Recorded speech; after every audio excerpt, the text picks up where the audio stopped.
স্বাগত সবাইকে professional skill development training সিরিজের 28তম ভিডিওতে। কথা বলছিলাম কিভাবে আমাদের মস্তিষ্কের অপারেটিং সিস্টেম বা অ্যাটিটিউড তৈরি হয় যা আমাদের যাবতীয় ভাবনা এবং কাজকে নিয়ন্ত্রণ করে। I'm a marketing professional and public speaker for the last 15 years.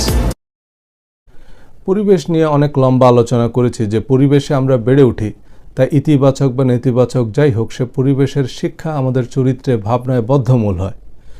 কথা বলেছি অভিজ্ঞতা নিয়ে, যে কোনো ব্যক্তি, বস্তু বা জীবনের নানান বাস্তবতাকে আমরা আমাদের অভিজ্ঞতার আলোকে মূল্যায়ন করি। এবারে কথা বলবো মনোভাব তৈরিতে প্রাতিষ্ঠানিক শিক্ষার ভূমিকা নিয়ে। প্রাতিষ্ঠানিক শিক্ষা একজন মানুষকে প্রোগ্রাম করার সবচেয়ে কার্যকর এবং বৈজ্ঞানিক পদ্ধতি। একাডেমিক কারিকুলামে ভুল কিছু ঢুকিয়ে দিতে পারলে এই ভুলটাই একসময় ঠিক মনে হয়, ঠিকঠাকই বরং ভুল মনে হয়। পৃথিবীর মানচিত্র প্রথম অঙ্কন করে আরবরা বলতে আরবের মুসলমানরা। আগের কয়েকটি ভিডিওতে আমরা কথা বলেছি জ্ঞান বিজ্ঞানে মুসলমানদের অবদান নিয়ে। মুসলমানরা যখন পৃথিবীর মানচিত্র অঙ্কন করে তখন সাউথ ছিল উপরে এবং নর্থ ছিল নিচে, কারণ সে সময় পৃথিবীর দক্ষিণের অঞ্চলগুলো এশিয়া, আফ্রিকা, ল্যাটিন আমেরিকা ছিল সমৃদ্ধ, সম্পদশালী এবং সভ্যতার ধারক বাহক। আর উত্তরাঞ্চলে মানে ইউরোপে তখনও অন্ধকার যুগ, আমেরিকা আবিষ্কারও হয়নি, কানাডা জনমানবহীন, তাই নর্থকে নিচের দিকে রাখা হলো।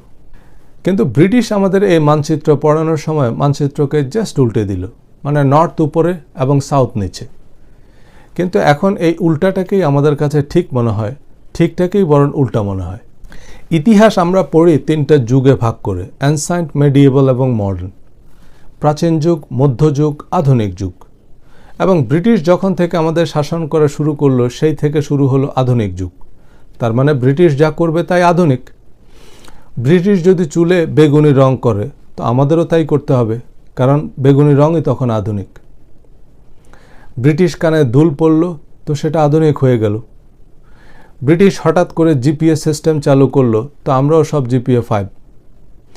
ব্রিটিশ যেহেতু ইংরেজিতে কথা বলে তো টুকটাক ইংরেজি বলতে পারলেই আমরা নিজেদের বেশ আধুনিক, শিক্ষিত এবং মেধাবী বোধ করি।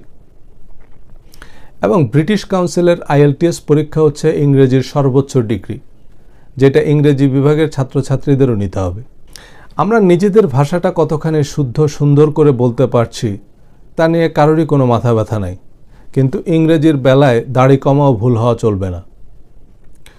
শেরে বাংলা একে ফজলুল হক ইংল্যান্ডে গেলে ইচ্ছা করেই ভুলভাল ইংরেজি বলতেন।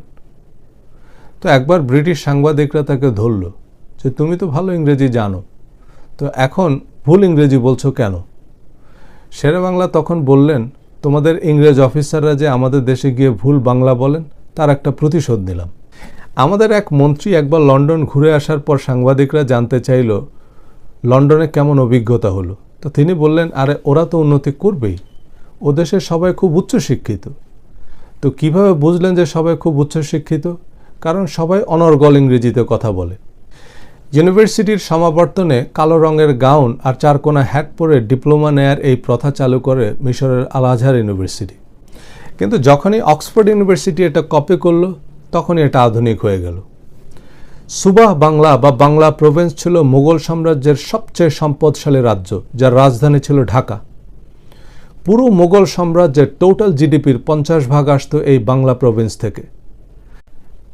বাংলা তৎকালীন জিডিপি ছিল ওয়ার্ল্ড জিডিপির 12%, যা ছিল তৎকালীন পুরো পশ্চিম ইউরোপের জিডিপির চেয়েও বেশি।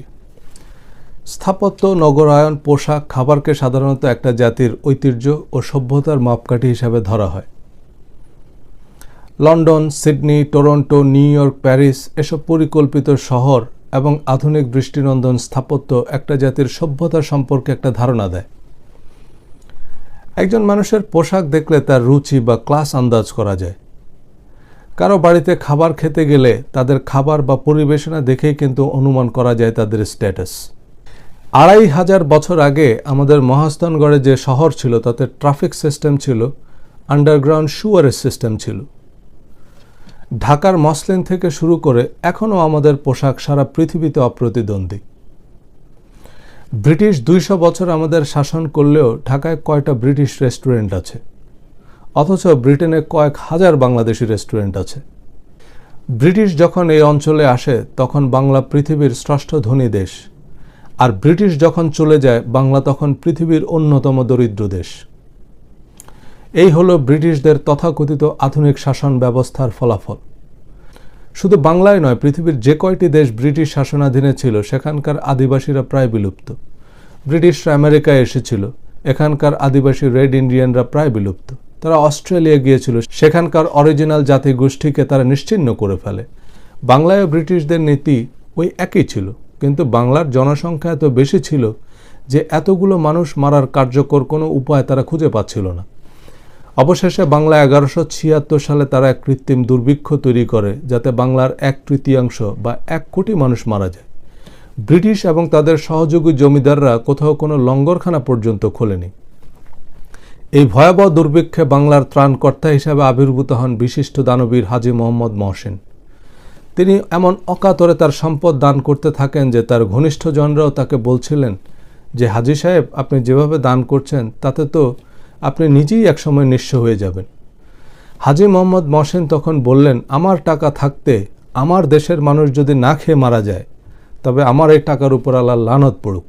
হাজী মোহাম্মদ মহসিন যখন কোনো পথ দিয়ে হাঁটতেন, তখন তিনি বলতেন, জীবনে দ্বিতীয়বার এ পথে নাও আসতে পারি, তাই এখানে যদি কারো জন্য কিছু করার থাকে তা এখনই করতে হবে।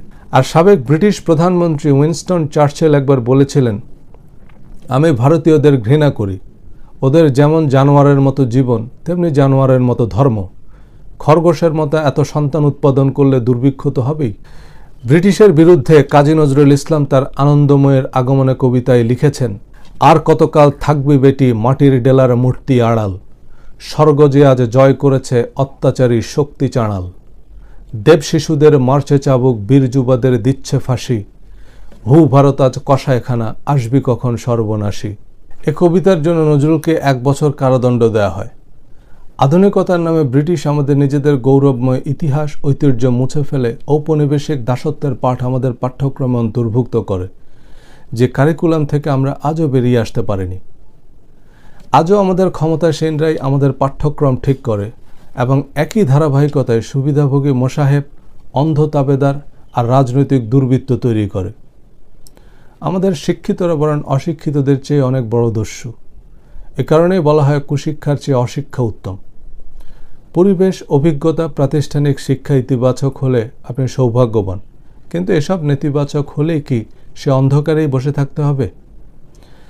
আগামী ভিডিওতে আমরা কথা বলবো কিভাবে আমাদের মস্তিষ্কের মানসিকতা বা অপারেটিং সিস্টেমকে রিপ্লেস, রিঅ্যারেঞ্জ বা রিবিল্ড করে আমরা আমাদের মনোভাবে পরিবর্তন আনতে পারি, যা আমাদের চিন্তা ও কাজে একটা ইতিবাচক পরিবর্তন আনবে।